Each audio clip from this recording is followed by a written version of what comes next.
वैष्णो देवी धाम से श्रद्धालुओं के लिए एक बार फिर बड़ी राहत और खुशखबरी सामने आई है।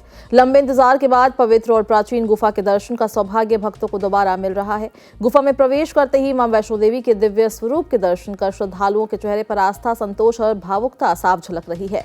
खास बात यह है कि इस बार श्रद्धालुओं को सिर्फ दिन में ही नहीं बल्कि रात्रि के समय भी प्राचीन गुफा में प्रवेश का अवसर दिया जा रहा है, जिससे दर्शन को लेकर उत्साह और श्रद्धा दोनों ही दुगनी हो गई है। श्राइन बोर्ड की ओर से जारी जानकारी के मुताबिक बीते मंगलवार रात करीब 10:30 बजे से लेकर 12:30 तक श्रद्धालुओं को प्राचीन गुफा में प्रवेश की अनुमति दी गई। वहीं बुधवार को भी सुबह 10:15 बजे से दोपहर 12 बजे तक भक्तों ने पवित्र गुफा में जाकर मां के चरणों में शीश नवाया।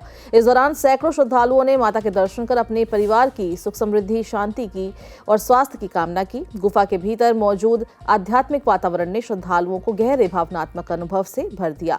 मकर संक्रांति के पावन अवसर पर श्री माता वैष्णो देवी श्राइन बोर्ड ने विधिवत पूजा अर्चना के बाद स्वर्ण जड़ित पवित्र प्राचीन गुफा के कपाट श्रद्धालुओं के लिए खोले। हालांकि भारी भीड़ को देखते हुए सुरक्षा और व्यवस्थाओं के मद्देनजर दर्शन का समय सीमित रखना पड़ा। इसके चलते कई श्रद्धालु गुफा बंद होने तक बाहर प्रतीक्षा करते रहे, लेकिन सभी को प्रवेश नहीं मिल सका। बावजूद इसके श्रद्धालुओं की आस्था में कोई कमी नहीं दिखी। मां के जयकारों के साथ भक्त वैकल्पिक मार्गों और कृत्रिम गुफाओं की ओर बढ़ते रहे और माता के दरबार में हाजिरी लगाते रहे। श्राइन बोर्ड का मानना है कि मकर संक्रांति के बाद यात्रा में आमतौर पर थोड़ी कमी आती है और इसी वजह से प्राचीन गुफा को मार्च महीने के पहले पखवाड़े तक श्रद्धालुओं के लिए खोले जाने की पूरी संभावना है।